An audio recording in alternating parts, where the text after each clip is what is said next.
Hi hello అందరూ బాగున్నారా?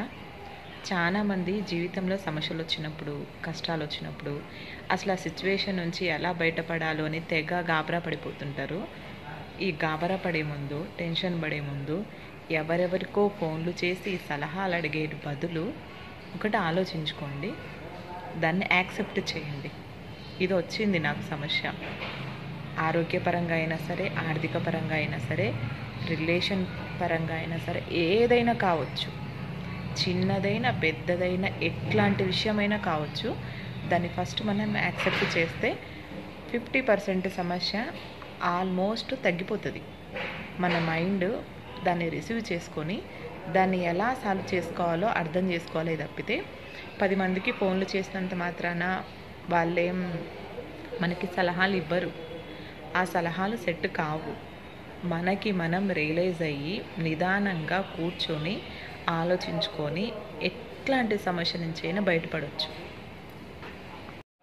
మనము భయపడడం వల్ల, టెన్షన్ పడడం వల్ల సమస్య పెరుగుతుంది తప్పితే తగ్గదు.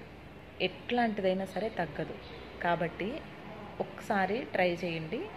ఇట్లాంటి సిచ్యువేషన్లో ఉన్నవాళ్ళు రిలాక్స్డ్గా, సరే వచ్చింది, దీని నుంచి టెన్షన్ పడి ఏమేమో చేసుకొని ఆల్మోస్ట్ చాలామంది సూసైడ్ల వరకు కూడా వెళ్ళిపోతారు. ఏం రాదు. సూసైడ్ చేసుకున్నంత మాత్రాన నిందలు మిగులుతాయి. సాధించుకోలేక, దాంట్లోంచి భయపడలేక, చాతగానోడిలా పైకి వెళ్ళిపోయినాడనే మాట మిగిలిపోతుంది తప్పితే నువ్వైతే మంచివానిగా మిగలవు, సక్సెస్ సాధించినోనిగా అస్సలు అవ్వవు. కాబట్టి సమస్యను యాక్సెప్ట్ చేసి దాని నుంచి ఎట్లా బయటపడాలనో నిదానంగా ఆలోచించుకొని ఒక్కొక్కటి సాల్వ్ చేసుకోండి. అంతే తప్ప టెన్షన్ పడొద్దు, ఎవరికి చెప్పుకోవద్దు. చెప్పండి. ఇంకెట్లా అంటే ఫస్ట్ దానికి సంబంధించిన వ్యక్తికి చెప్పండి. ఎవరంటే వాళ్ళకి తెలియకుండా వేస్ట్ అండి చెప్పడం. తప్పుగా అనుకోవద్దు ఇట్లా అంటున్నానని, కానీ చెప్పడం వేస్ట్. వాళ్ళు భారంగా ఫీల్ అవుతారు తప్పితే దానికి పరిష్కారం చెప్పాలని 1% ఉండొచ్చు. అది కూడా ఎవరో అదృష్టవంతులకు మాత్రమే ఉంటారు. అట్లాంటి బంధువులు కానీ, ఫ్రెండ్స్ కానీ, కొలీగ్ కానీ ఎవరైనా.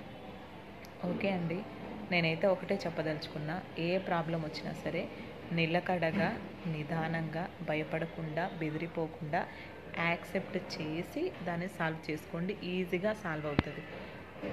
తప్పదు. ఇందులోంచి నేను బయటపడాలి, ఇది ప్రాసెస్ అనుకుంటూ ముందుకెళ్ళండి. ఖచ్చితంగా మీకు రిలీఫ్ వస్తుంది. ఆ ప్రాబ్లం నుంచి బయటపడతారు.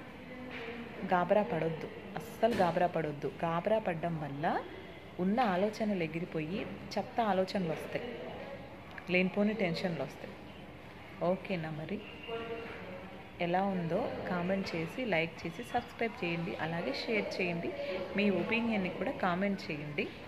నేను చెప్పిన విషయం ఎలా ఉందో నేను తెలుసుకోవాలనుకుంటున్నాను. ఓకేనా? మరి బాయ్, గుడ్ నైట్.